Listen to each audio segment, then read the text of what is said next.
First Watch with Sheriff Mark Daniels on KWCD Bisbee Sierra Vista. Hosted by Public Information Officers Carol Kappas and Grady Butler. First Watch is brought to you by Sulphur Springs Valley Electric Cooperative. And welcome to your Friday. I'm Grady Butler. With me is Carol Kappas and Sheriff Mark Daniels. Good morning. Good morning, Cochise County. Hello, everyone. Well, let's start with ACO Week. It is Animal Control Week, and we had the honor to take them to lunch yesterday at Pit Stop. So we have 5 animal control officers, all females, and then we have a USDA, Department of Agriculture, Al Thomason, that works with us. And he works on the wildlife feral animals with us, too. So the 6 of them, we took them to lunch yesterday and bought them lunch and recognized them and for all their work. And they're the unsung heroes for these furry pets, and they do very well. I'm so pleased with them, and they're always so upbeat. They are. And I heard a comment where, and I don't remember which one said it because it was really loud, but she said, yeah, I think that we're doing much better. I only had 30 calls today. And it was only 12. So it's just like, oh my gosh, I only had 30 calls today. And they do an amazing job, and they did their safety messages, one yes. for each day. And people were engaged with that because Augusta put it there about a capybara, and then Amber put in there about a porcupine.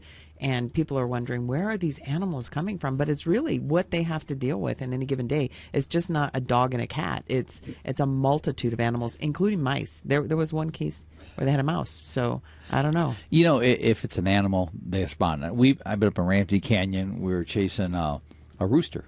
So they do it all. They really do, whether it's livestock out. I mean, it doesn't matter. I know they deal with the domesticated animals, but beyond that, when somebody calls and says an animal in distress or an animal needs assistance, they're there. They truly are. And right now they're helping out the city of Douglas. There's some challenges going on down there with the city, so our animal control officers are responding to calls in the city of Douglas to include running their shelter. Right. So, again, they're very, very busy right now. And like you said, you turn on the screen in the morning when you come to work, the computer in the car, and it's just full of animal control calls, lost dog, dog barking, whatever it may be. But they go out there every day and take care of them. By the end of the day, they got them all taken care of. They definitely do, and I think, good on them, seriously. I think that it's a tough job. I wouldn't be able to do it. No. I'd have to have my own farm and just veterinarian and everything else. It just wouldn't work because I wouldn't be able to cope with that. I'm not good at it. Well, and I agree with you, and I've seen them, and I know they do this. A lot of the animals they find when the shelters are full, and Cochise County does not have its own animal shelter. I find that wrong. I really do. Being as large of a government organization, and I understand people counter me on this, but the reality is Services got theirs, the second largest in the county here for organizations, government. We should have our own shelter. Number 2 is so since we don't, we rely on other shelters. And we just got a contract with Benson, the city of Benson. I just signed the contract this week on that. And then we use Douglas. Wilcox, we own the shelter, but the city of Wilcox runs it through the county agreement. But we need our own. We can take care of these animals because these animal control officers, when those shelters are full or there's an issue, they just take those animals home. So it's more than just a job. That's a passion. And I give them so much credit for what they do to take care of these animals. And a little update, I think I talked about it, but Henry, the dog we found up on I-10, Nikki and I found up there, who was in really, really bad shape. The owner that abandoned the dog, drove it down to Cochise County, left it along the interstate there. She pled guilty, finally took a plea, I think it was, and so she's on probation and whatever else happened to her. But the dog, Henry, found a home. And I want to give Autumn a shout out on that one. She did an amazing job getting that dog into a home, and now little Henry will spend the rest of his life in hopefully good hands. That's right. And then it was also another big week for Telecommunicator Officer Week. So thank your dispatchers. I tell you, it's not a job. It's a calling, and it's a career and a profession.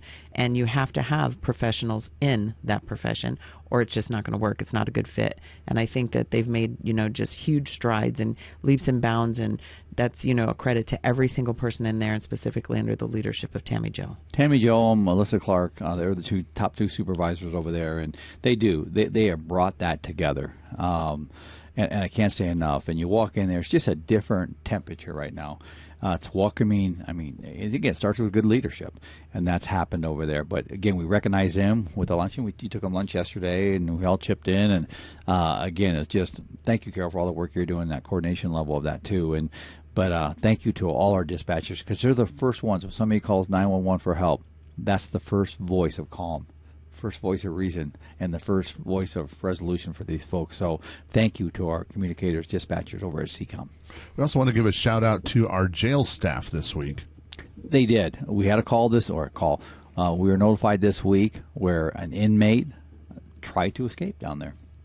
He, and again, people in institutions like incarceration like this, there's a lot of emotions, there's a lot of mental health, there's a lot of challenges, and there's a lot of evil. Let's just be real. And so this individual tried to escape.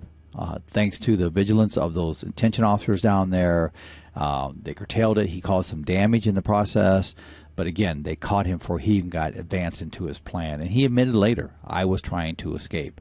Well, thanks again to those officers down there, because when they're at work, there is no sitting back and taking a relax. You've got to watch yourself at all times for their safety and then for the safety of that institution down there. So thank you to our officers at the jail.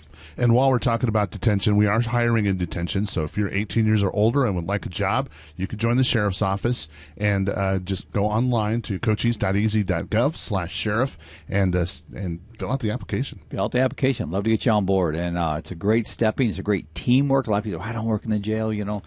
It's not about size, it's not about age, it's about working within a team down there. And they're a collective team, because everything they do is presence, prevention, and then when they come together, it's a force multiplier. Another team we have is our care team, and you talked to them this week. Yeah, our care team's our first responder under Dr. B, I call her. It's a mental health response team. It's a grant through the Legacy Foundation. You've heard a little bit about it, maybe you haven't. But this is a 4-person team, all with expertise, that respond to those in need. And it's also for the public safety family, whether you're a firefighter, whether you're law enforcement, EMS, irrelevant. If they have a situation that need a little assistance there, maybe you saw something horrific, that's what they do. They respond. And everything's confidential. If we have a neighbor that's causing issues, that maybe there's a mental health element or foundation behind that, they will respond. They don't respond with uniforms. They don't respond with red lights. They respond in a way that can go up there. And right now they've been helping an individual that was causing 911, keep calling 911, all kinds of things. And they've been going out there and spending a lot of time with him. And so far he quit calling. Right now he's calm. That's what they do. They have that expertise that most cops don't have. Or the patients. That's a whole different level of policing that we're seeing in modern day policing right now. So thank you to our care team. I got the chance to talk to them this week and just thank them, because what they're doing for me, I asked them to put a checklist together of mental health. So if we have somebody in the public safety family that has a mental health issue, what is the path forward? So they understand it, the leadership understands it for these public safety, and we're all standardized in Cochise County for all cities and counties, fire departments, and so they're working on that right now. In fact, they were working on it yesterday. So again, moving in the right direction for the good of the community. And you were busy with meetings this week, too, and you also were teaching an ethics class at Cochise College. Yeah, I have the opportunity to go talk to our young medical students down at Allied Health. I do a couple each semester, and it's always interesting to walk in there and talk to these young students, these young professionals that are coming through, and I hit on ethical behavior, legal behavior, and also I always throw in the customer service. You know, I think it's so important because generation gap. I'm older. I'm part of the X generation. Okay, baby boomer. But I missed it by 3 days, Grady. I can go either way. And they're part of the Generation Z. So we don't think a lot alike. We grew up in different environments. But to go in there and share my experiences with them, we just hope it helps. We really do. But it's always an honor to do that, and I appreciate Cochise College allowing me to do that. And you get to honor who you call heroes tomorrow night. I do, and I've said this before. Everybody thinks that firefighters are the heroes to law enforcement. I mean, they have a role out there for 6-year-olds. But bottom line is, when it comes to, I got to get my firefighters. They know that. It's all in fun, of course. But educators, Cochise County School Superintendent Jackie Clay and her team has the annual Teacher of the Year Award tomorrow night up on Fort Huachuca. And I get the honor again, thank you, Jackie and your team, to present the final award for Cochise County Teacher Educator of the Year. So and I don't know who won it. I don't. I held the secrecy on a couple of the finalists, and they said, "Don't say anything." I said, They won't give you the envelope. They won't give me the envelope. I said, "Don't tell me secrets." I'm just kidding. So, but either way, thanks to all our educators out there. And tomorrow night, from all over Cochise County, you're going to have schools represented. You're going to have their superstar teachers there getting recognized for all their innovative and going above and beyond. But one's going to be crowned as Educator of the Year for Cochise County tomorrow night on Fort Huachuca. And there was a budget presentation this week that you attended for the Board of Supervisors. And they're always so fun. Yes, that's why it followed the teacher thing. It's like the Oreo theory, Yes. Keep it sweet in the middle. We presented, and I want to thank my men and women, the team that came out there to support also. And we take a lot of effort to make sure that, first of all, we're stewards of our budget. And we're good stewards. In 12 years I've been sheriff, we've always been within budget, even the worst of times. And we're offsetting a lot of those funds through grants and other programs. And so, again, what we're asking for, very nominal money to take care of the compensation market adjustments for our men and women. So that's what we're asking for this year. If you hear anything out there on that, that's what we're asking for. $200,000. We're going to cover the rest in-house. It went well. I know. I feel good. 2 to 3 talked to me afterwards and appreciated our presentation and of the board. And so again, we will continue forward and do what we do. And but having that support, that retention, that funding, that competitive market salaries helps recruit talent here in Cochise County and our homegrowns, those that want to that grew up here, want to live here, but you got to take care of them too. So you visited Dallas, Texas this week. What was that visit for? So I flew out last Saturday. Got up at 3 in the morning, flew out at 6 in the morning, got there at about 11, I had lunch with some of them. I met with the International Association of the Chief of Police. It was their conference. I spoke to the Homeland Security Council and a bunch of the academia experts when it comes to policing and the Homeland Security. So got the opportunity to speak with them for a couple hours and did a presentation on the reality of our border, and then got back on the plane. Back to the airport by 5 and flew out at 7, back home by 9:30. So back in my bed. So long day, but let me tell you, we shared Cochise County with our partners from the Police Chief Association. So again, the more we can do that, the better off we're going to be, because the problems we see here are shared with 3,081 counties in this country. And also giving back to our communities and sharing information. We're going to be part of a National Night Out event tomorrow in Bisbee. It's going to be starting at 3 o'clock. We'll have more details on our Facebook page. But if you're looking for something to do, they have a lot of community members and businesses that are going to be out there. And we're going to be out there just doing meet and greets. And if anybody has any questions, we'll have people to be able to assist. Where are they going to do it at, Carol? They're going to do it at Vista Park in Bisbee. The Vista Park. I love that little park down there. So, yeah, great event. I mean, National Night Out, bottom line is come out. It's great just to meet the law enforcement, meet the businesses, good time to social. It's supposed to be a great summer weekend, as they called it on the news coming in today. So, again, I commend them for doing it and stuff. Bisbee's a great town. Jumping Castle, food, games, prizes. That's not us, but that's going to be provided. So prizes, come on out. Prizes. Can't go wrong. You know? Well, the border continues to be a hot topic, and let's talk about a crash that was on I-10 due to a pursuit. Yeah, we had a deputy attempt to make a traffic stop, and the car took off, which is not uncommon, sad to say. Car took off. The car ended up pulling to the medium of the interstate between the lanes. Everybody got out, to include the migrants that were in camouflage. Everybody ran. The driver ran. The driver did get away from us. I mean, you got one deputy and dealing with all this. People don't understand the complexities, because you just can't leave your car unattended. There's a whole bunch of things we have to check the box. Long story short, one of the migrants ran across the interstate and got hit by a semi and killed. Now people ask, okay, it's a migrant. Bottom line, he's a human being. But number two is we did a search warrant this week on that car. We secured the car for the search warrant. We did the search warrant going after that driver. We're going after that driver, and we do this all the time. And people think, well, the driver got away. Don't think he got away. I mean, we've been to Scottsdale Airport, took up an employee there that worked at Scottsdale Airport that came down here and smuggled, got away from us.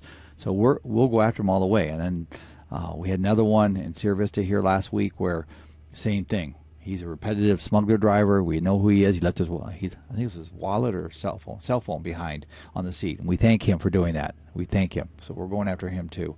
So just because you're up in Phoenix or in Colorado, we're going to be knocking on your door. And this guy's the same way. So we know who he is too. So we'll get him. And another car caught fire. Yeah, another one we chased, east side of the county, chased him. He went up into the foothills of, I think it was Dragoon Mountains. Wasn't it Dragoon? Was that the one? Leslie Canyon. I think. Leslie Canyon, and crashed, and then ran. But again, we chase him, we pursue him, all that. It's a very complex situation when that happens for officer safety. But the car caught the brush on fire, and then we had a car fire, car burn up. And, of course, we got people in the brush. We got a driver, and a lot of them are armed. And we're dealing with a lot of armed drivers right now. So the whole situation, they're very tense. They're very intrusive, too, because you take so much staffing to get out there and address this. But so we're looking for him, too. No, we got him. We got him a couple hours later. Correct. Yeah, we got him. So he's in custody. So, again, a lot going on this border. I wish I could tell you the border's getting better. Sadly, it's not. National news can tell you all they want. They're not living it. And we're seeing it, and we live it. So no matter where you're at in the county, somewhere we're addressing something with border. And with all the smuggling going on for your stop of the week, even if you're speeding, we might look at you twice. That's true. 2 stories on that. I had one get away from me recently. I saw him coming down the road, speeding, spun on him. He pulled, as soon as he see me come through the median after him, he took off on me, went to a neighborhood. Now, once you get into neighborhoods, our disciplines get heightened because children playing, people walking, you name bikes. I lost him in the neighborhood. As I'm driving through the neighborhood, I looked over. He was in a driveway, spun around. He backed out, took off like crazy, but got away from me. It happens. It did, so I didn't get a plate. But I remember the car. We'll get him again. Number 2 is, I had one a couple of days after that, just a few days ago, where the car was speeding coming up Buffalo Soldier Trail. Spun on him. I saw him tap the brakes. They know that means they know I'm there. Get him stopped. And I walked up. And it's kind of a funny story.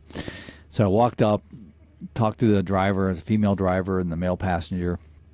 I explained, why I'm stopping. Yeah, we're going way too fast. I said, one of the things we're concerned about is all the smuggling going on and these reckless speeds that we're seeing out here. So that's the first thing that alerts us. And I always ask people, it's just something I've always done, are you on probation or parole? Kind of tells me who and what I'm dealing with. And the passenger said, I'm on parole. I'm a smuggler. Now think about that. That's something you don't hear every day. In fact, welcome to the new norm of our border. And then I had to ask the question because after 40 years of doing this, I go, are you on duty right now? And he looked at me and goes, oh, no. I said, okay. And I looked in the back and he wasn't on duty, which is good because if he was, he'd be going back to jail. But the bottom line is this, and this goes into my safety message too for everybody. Summer's here. Summer weather. It's warm. Everybody wants to be out. We had a bad accident on Charleston yesterday. Critical injuries on a motorcycle. Be careful out there. Be really careful out there. I mean, be vigilant on what's on the roadway, what you're sharing the roadway with, people walking, bicycles, motorcycles, and just slow down, everybody. Let's do a little respect out there, and I tell you, we can reduce a lot of these problems. I know Sierra-Vista PD just had a hit-and-run serious accident. They're looking for information. If you know anything about that, please get a hold of Sierra-Vista PD. But again, just busy times right now. Well, Sheriff Mark Daniels, we thank you for coming and talking to us today. Grady, Carol, thank you. Thank you, everybody out there, and we'll see you next week. And Carol, who do we have coming in next? We have Adam Curtis from the city of Sierra Vista. First Watch on KWCD Country is brought to you by Sulphur Springs Valley Electric Cooperative. Giving you an inside look to your sheriff's office. Let's go back to First Watch on KWCD. And it's brought to you by Sulphur Springs Valley Electric Cooperative. I'm Grady Butler. With me is Carol Kappas and our next guest. Welcome back, Cochise County, and thank you so much, Adam Curtis, for being here. We appreciate it because you're always so informative. Yeah, of course. It's great to be here. And the West Fest is happening tomorrow. Yeah, that's right. So I'm the City of Sierra Vista's communications manager, and the city is hosting West Fest, which is a street fair along Fry Boulevard between North Garden Avenue and North Street from 3 to 9 p.m. tomorrow. So that's Saturday. So from 3 to 6 p.m., it's a great time to come out with the whole family. There'll be a bunch of games for kids, arts and crafts, chalk art, which is really nice. They actually do the chalk art out on the street. I love that. Yeah, I always love that, too. It's one of my favorite things. And then there's dance groups, a DJ that'll be over by Julie and Sammy's, face painters, and there'll be a bunch of vendors. There's 46 total vendors, including 27 West End businesses. So this is a great time to kind of explore the historic end of town, where there's a lot of our kind of older infrastructure, but this is a part of the street that is actually narrowed and kind of revitalized several years ago, and we started hosting Westfest as a version of our old West End Fair to kind of celebrate that reopening of the street. So it's an awesome opportunity to kind of actually get to walk in the street, experience some of these businesses that you might not know about in this older end of town. And then from 6 to 9 p.m., so the second half of the event, it goes into more kind of time for the adults, but the kids are welcome to hang out too. But it's a street dance with No Alibis, who will be performing in front of Landmark Plaza. Landmark Cafe also has a patio extension, so a premises extension to kind of extend their patio out towards the street as well. And one thing this year that's a little different is outside food and drink is actually allowed. Not outside alcohol, but non-alcoholic beverages are allowed within the fenced-in area in the festival area. There are a handful of food vendors as well, but we want folks to explore the restaurants in the area and also, help support those businesses too. And Tombstone Brewery will actually be selling beer out on the street. And the whole area will be fenced in, so you just get your wristband, get your beer, and you can actually kind of walk up and down the street while enjoying that, which is pretty cool. So in addition, at Westfest, our community development staff will be out talking about the Vista 2040 general plan. And today we are launching the public input process for the draft plan. So last year, folks remember, from June through December, we were collecting comments to inform the development of this plan. And this is basically the very broad, big blueprint of how we want to shape development in the city for the next 10 years. So you can actually check out that plan. And you can check it out online starting today already at sierravistaaz.gov. There's actually a link right there on the homepage that will take you to sierravistaaz.gov/Vista 2040. And then you can find the link over to our Engage site where you can learn so much more about the plan and review all many hundreds of pages. I actually proofed the whole thing, and I can't remember how many hundreds, but it's a pretty long plan. But it is very, very important and really gets into a lot of the nitty-gritty on just the different aspects of our community and the vision we have for our future. So we really encourage people to get involved in that process. That public input process will be open through June 19th, and then we need to get those comments in and prepare all the data for the City Council as we make the final changes, and then get that up for approval by the Council in June. And then once they approve, it'll actually appear on the general election ballot on November 5th. So Sierra Vista voters will ultimately vote on this plan. So this is your plan. It's not just our plan. And it's very important that you're involved in the process. So Westfest is a great opportunity to actually in person talk to our planners and learn a lot more about it. But you can also just go online and delve into the materials and submit your comments that way as well. So when you have you'll have this plan out there so they can ask questions, but also can they be introduced if they're not computer savvy? Can they be introduced to this plan at Westfest? Yeah, so at Westfest, there'll be QR codes so you can actually go to the engagement site, review the full plan and stuff, but there'll be our planners out there actually available to talk you through the plan, which is a pretty cool opportunity because it's a very big, complex document, and you might only be interested in certain areas or certain elements of the city. So it's a great opportunity to kind of have that back and forth discourse. And then you can also make written comments even at Westfest. We'll take little comment cards and stuff if you prefer doing it that way. And then in May, on Wednesday, May 29th, from 5 to 9 p.m. at the Sierra Vista Public Library, there'll be a public hearing before the Planning and Zoning Commission. And that'll be kind of an open format where there'll be different tables associated with different elements of the the plan and different staff members who are experts on those elements. So that'll be another great in-person opportunity to learn a whole lot more, and that's Wednesday, May 29th from 5 to 9 p.m. And again, you can always go online and make comments from now through June 19th. So definitely check that out. It's really important. This plan gets translated into, our strategic objectives for every 2 years, and it gets referred to in our planning and zoning hearings on future developments, and kind of everything we do kind of conforms to this plan in one way or another. Obviously, things evolve over the course of 10 years, too. You can't plan for everything, but it is really important that we get this community input so that we, know what our community wants to see, and that way, everything we do over the next 10 years can, tie into that. All right, we'll invite everybody out to Westfest one more time. Sure. So, once again, Westfest is a street fair along Fry Boulevard between North Garden Avenue and North Street from 3 to 9 p.m. on Saturday. If you're bringing out the whole family, head to the early window from 3 to 6 p.m. Because there's a ton of stuff for kids to do, basically, at that time. And then from 6 to 9 p.m., there's a street dance with no alibis, and that's over in front of Landmark Plaza. All right, that's Adam Curtis, City of Sierra Vista Communications Manager. You always have so much great information. Thanks for coming and talking to us today. It's always great to be here. And Carol, who do we have coming in next? We have Miss Jan Groth. She's going to talk about our plant sale. First Watch on KWCD Country is brought to you by Sulphur Springs Valley Electric Cooperative. Let's go back to First Watch on KWCD.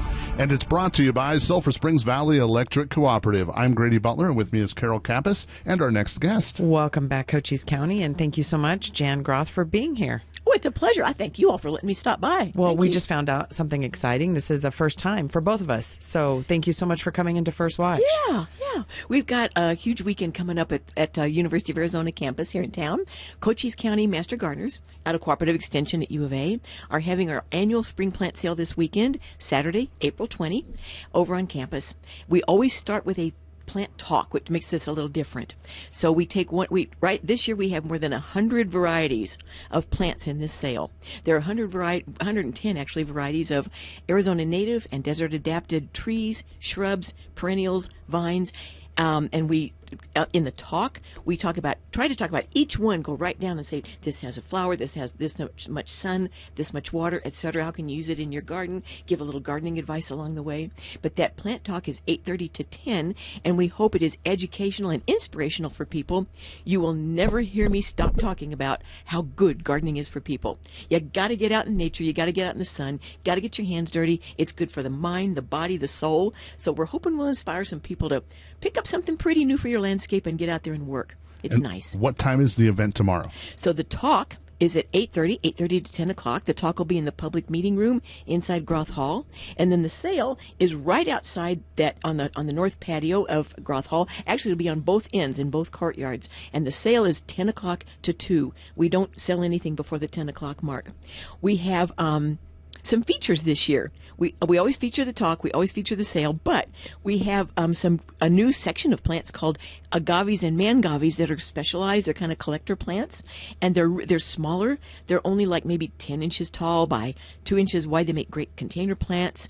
Fabulous in rock gardens. They're just kind of different, something we haven't had before. And then we had a bunch of master gardeners get together a few months ago, say, we want to try growing some things for this sale. And I thought, okay, do it. Let's do it. And they got together, figured out what they were going to do. I thought it would be like a little table full. Oh my. Grady, they walked in yesterday with a collection. It's going to take 4 tables just to display this. Herbs like basil and thyme and tarragon. And they've got peach trees, and they've got black mulberry trees, and they have quinces, and there's one whole tray of sweet potato vines. I mean, true sweet potatoes that if you just plant this in you'll have an entire bed of sweet potatoes. And they'll tell you all about how to grow them. A collection of house plants that they've been growing. And then we have a bittersweet new feature called the Table of Hope. It's provided to you by Javelinas. We unloaded the truck the other day, got everything organized, and we came in the next morning and they had attacked about 10 varieties of plants. Had a buffet with them. Mm-hmm. So we've taken them and we're going to put them in a special display and say, these are greatly discounted. Just give them a little TLC, put them in your garden, they're going to be okay. But that's our new Table of Hope. I love it. Yeah. One of the things, though, that we always like people to know is proceeds from this plant sale are very important to us because they 100% go to two two different features. Number one, they support our Discovery Gardens. The Discovery Gardens are the very first demonstration garden in Cochise County, visited by lots of people around the community. We use it for education. We use it for inspiration. In fact, we've even got a bunch of school field trips planned for the spring there. The other thing it supports is our educational outreach programs, our workshops, and the different things we take out throughout the community. So it's real important to us. We have fun putting it together. We hope the community enjoys it. So come on out and see all the things that are there. But do know that if you come to the plant talk at 8:30, you don't have to stay for the sale. Use that, and it's free to the public. Use that as an opportunity to educate yourself on some gardening and all the different things we can do here in the high desert. Well, Jan, we thank you for coming and talking to us today. We thank you for the Discovery Gardens. They're beautiful. Oh, thank you. And I do want to tell you, we're at 1140 North Colombo. If you take the north entrance to Cochise College, come down to the very first stop sign and then turn left and wind into the front parking lot. It's a little confusing right now because Cochise College has a bunch of construction going on, and there's a huge fence up there, and you might not be able to see us. But just at the stop sign, turn left and go to the front parking lot. You can't miss us. All right. Well, we'll see you at the plant sale tomorrow. Grady and Carol, thank you. It's been a pleasure. And Carol, who do we have coming in next? We have Eva from the Salvation Army. First Watch on KWCD Country. It's brought to you by Sulphur Springs Valley Electric Cooperative. Let's go back to First Watch on KWCD. Brought to you by Sulphur Springs Valley Electric Cooperative. I'm Grady Butler. Carol Kappas is here, and our next guest. Welcome back, Cochise County, again. And thank you so much to Eva from the Salvation Army. Thanks for being here. Thank you so much for having me. I know Sheriff Daniels is kind of a hard act to follow, but I appreciate you letting me be here. The Salvation Army is having our annual yard sale next Friday and Saturday, and we are so excited because it's an event to benefit the community. We make a little bit of money on it, but we really want to offer really great prices for our local community on great quality stuff. You're looking for donations right now. We can still use donations, absolutely. We ask that you bring them by Monday through Friday, 9 to 1. If you can't make it at that time, please give us a call, and we will try to accommodate you. But we'd love to have your gently used furniture and other household goods. And how much do you have, like, now, comparatively speaking? So do we need to make a huge push every day from now until your yard sale? Just you're looking for anything and everything at any time? Anything and everything at any time. That's a great way to put it. We have 2 tractor trailers full, plus our entire old building is full. So we're looking pretty good, especially on clothes and shoes. We do have a lot of brand new shoes, as a matter of fact. So brand new in the box shoes, brand new in the box kids clothes, brand new in the packaging adult clothing that were donated to us from various places. So the Salvation Army used to have a thrift store here in Sierra Vista. Let's talk about how this now takes place at that, your yard sale. That's why you really want this to be a big event. Yes, indeed. The thrift store closed several years ago. That was a different business entity than the core. However, when it closed, the Salvation Army is the Salvation Army, so everyone came to us wondering why we closed. So people still brought us donations and more donations and more donations. So finally we said, let's have a yard sale. And so now this is our third or fourth. And our boss actually looked at our weekly report and said, why don't you do this every quarter? And we said, thanks, boss. We love you. It's a lot of work. It's a lot of work with our volunteers, but we are so happy to do it because it really benefits our community. Now, the Salvation Army is raising money for programs that you do. So kind of give us an overview of some of the programs that this will help. Absolutely. All the programs that we offer at the Salvation Army are at no cost to the user. We offer game nights. We offer a great craft night where we do painting, we do different arts and crafts, and that always includes dinner. So we encourage people to come to those events. Again, it offers a no-cost, really fun, safe environment for families of all ages. We have seniors, we have people with little kids, we have grandparents, we have everybody. So it's a great opportunity to put money into those programs so we can keep enjoying our community events. All right, remind everybody how they can donate items to your yard sale. We'd love to see you between 9 and 1 Monday through Friday. If you can't make that, please call us at 520-459-8411 at the Salvation Army. We're the only one in Sierra Vista. And then also invite everybody to the yard sale next week. Please, the yard sale is going to be Friday and Saturday. So the core will be closed for regular business, but we'll be there for the yard sale Friday and Saturday. Well, thanks for coming and talking to us today. Thanks for having me. And Carol, how do they get a hold of us at the Sheriff's Office? Reach out by giving us a call, 520-432-9500, or check us out online at Cochise County Sheriff's Office, Sheriff Mark J. Daniels. That'll be our Facebook page, and that'll lead you to our Instagram and our X account. First Watch on KWCD Country is brought to you by Sulphur Springs Valley Electric Cooperative. You've been listening to First Watch, brought to you by Sulphur Springs Valley Electric Cooperative. Keep up to date. Follow the Cochise County Sheriff's Office on Facebook and tune in next Friday, 7 a.m. for